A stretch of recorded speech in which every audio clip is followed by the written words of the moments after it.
Et yo, YouTube, j'espère que vous passez une excellente journée. La vidéo du jour concerne ma review de la souris Vaxi NP01S. C'est une souris qui n'est pas nouvelle en elle-même, mais la nouveauté de celle-ci est donc son revêtement, d'où son appellation Full Matte. Je vous rappelle mon profil pour que vous puissiez comprendre mes observations. Je suis un joueur Apex Legends classé Master à chaque saison et anciennement Predator. J'ai une main de 18 cm de long sur 10 cm de large. Je possède une quinzaine de souris et une trentaine de tapis. Mon grip est ce qu'on pourrait appeler un clou en pince, c'est-à-dire que mes points de contact avec la souris sont donc le bas de mon pouce ainsi que mes deux derniers doigts, phalanges comprises. Ma paume ne touche pas la souris dans mon grip. Parlons maintenant de la souris. L'emballage est très minimaliste, comme chaque produit Vaxi, un simple contour en carton coulissant qui mène à la boîte contenant la souris et son câble. Au niveau de sa qualité de fabrication, c'est clairement du top tier, comme toutes les souris Vaxi. Elle a donc un ressenti très solide et n'émet aucun bruit que soit en appuyant fortement ou en la secouant. Son revêtement est plus agrippant qu'une G Pro Superlight par exemple, je la mettrai au même niveau qu'une Endgame Gear XM1R ou encore les souris Zowie. Le revêtement des clips principaux est cependant différent, il dispose en fait d'une texture pour vous aider au ressenti de ceux-ci. Ils semblent glisser un peu plus en eux-mêmes, mais la texture vous retient à la place.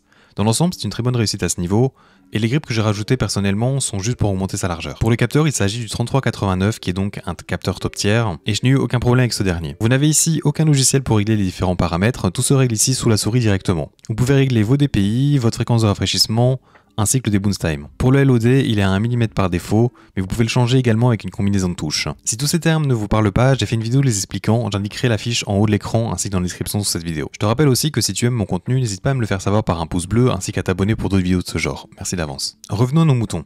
Son câble de base est un peu lourd et peu flexible. En vrai, je peux déjà vous dire que c'est le seul vrai défaut et encore, si vous disposez d'un bon bungee, c'est tout à fait jouable sans aucun problème.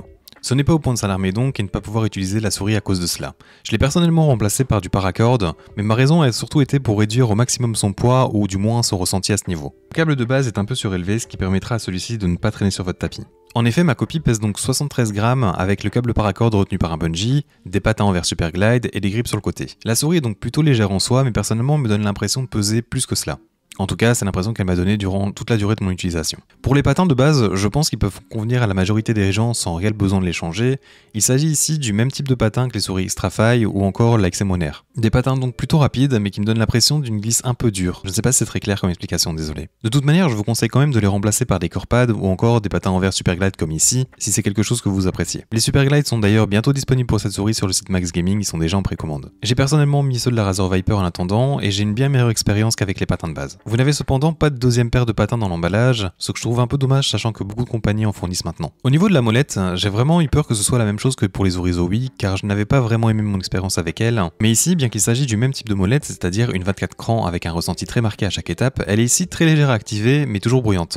C'est pour moi donc une très bonne molette au niveau du défilement, avec un très bon retour tactile. Le clic de celle-ci est cependant un peu trop dur à activer à mon goût, il m'arrive donc de ne pas réussir à double-clic pour ping mes ennemis sur Apex par moment. Passons aux clics principaux. Comme je vous disais plus tôt, ils n'ont pas de revêtement contrairement au reste de la souris, mais disposent d'une petite texture qui vous aide à tenir en place. Les switches sont des Wano 60G, ce sont des switches un poil plus durs à activer que les GM 8.0, mais c'est vraiment très proche et je les trouve très bon. La tension des clics est parfaite, équivalente aux souris Zowie, c'est-à-dire que la souris dispose d'un peu de trajet avant et après son activation, mais la tension est vraiment bien faite dans le sens où vous ne ressentirez pas ces deux aspects, car le clic s'active rapidement et avec une pression normale, vous n'irez pas jusqu'au bout du clic. Et dernièrement, ils font peu de bruit et ce sont les clics les plus silencieux que j'ai pu tester jusqu'à présent. Pour les clics latéraux, ils sont parfaitement bien placés pour mon grip et ma morphologie. Mais peut-être un poil fin dont mon ajout de grip encore une fois. Mais bon, c'est un problème entre guillemets que j'ai sur beaucoup de souris, donc c'est peut-être plus personnel qu'autre chose finalement. Ils ont un tout petit peu de trajet avant activation, mais pas après. Ils sont très tactiles et agréables à utiliser, de très bons clics donc.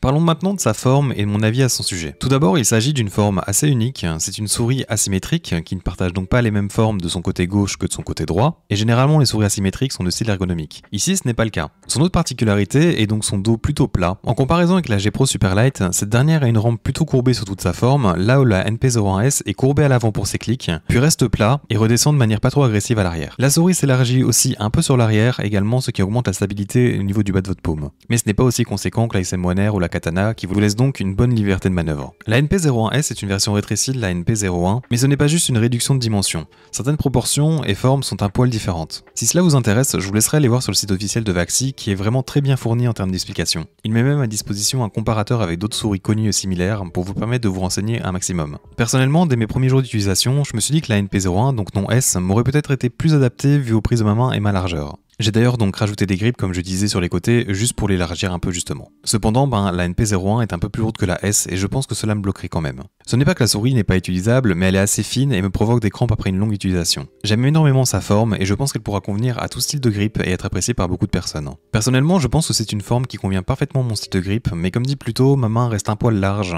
pour une utilisation confortable. Et de manière générale donc, c'est une excellente souris sans réel défaut, du moins aucun que vous ne pouvez corriger facilement. Et pour clôturer, parlons de son prix. Elle est uniquement disponible sur le site officiel de Vaxi au prix de 70 € avec 10 € de frais de livraison selon là où vous habitez. Elle est envoyée depuis le Portugal, donc la livraison est plutôt rapide et pas de taxes supplémentaires. À 80 €, elle se range donc dans le top des prix des souris filières, mais elle offre donc une qualité de fabrication exceptionnelle avec une certitude de longévité par la même occasion. Sachant cependant que j'ai dû changer les patins et le câble pour mes préférences, je trouve que la souris revient quand même à un prix assez conséquent, mais c'est à vous de vous faire vos propres avis à ce propos. Voilà, c'est donc tout pour cette review de la Vaxi NP01S. Je vais te laisser avec du gameplay réalisé avec cette dernière comme d'habitude, mais avant cela, n'oublie pas que si tu as aimé la vidéo, tu peux me le faire savoir à l'aide d'un pouce bleu, d'un commentaire, ainsi qu'à t'abonner à la chaîne. Aussi, n'oublie pas que j'ai déjà pas mal de vidéos sur des sujets autres que les reviews de souris, donc n'hésite pas à aller voir les autres vidéos de ma chaîne, tu risques d'y trouver ton bonheur. Avec cela dit, j'espère te revoir dans un futur proche, et à bientôt. Alors, je vais lui mettre un 3-6... Ah mais moi, c'est... Oh, ça a marché, mais il avait 9 points de vie, c'est pas impressionnant du coup. Attendez, il y a roi de champ de kebab. C'est quoi cette sorcellerie? Oh!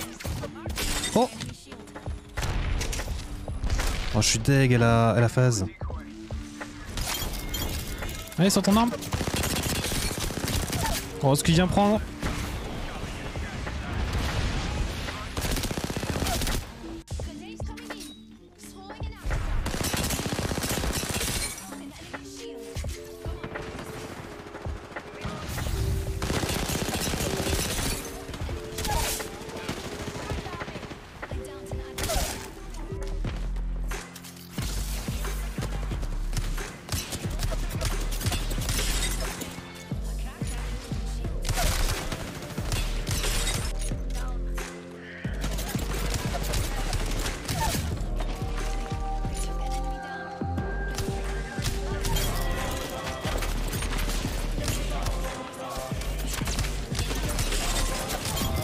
Faut monter maintenant là?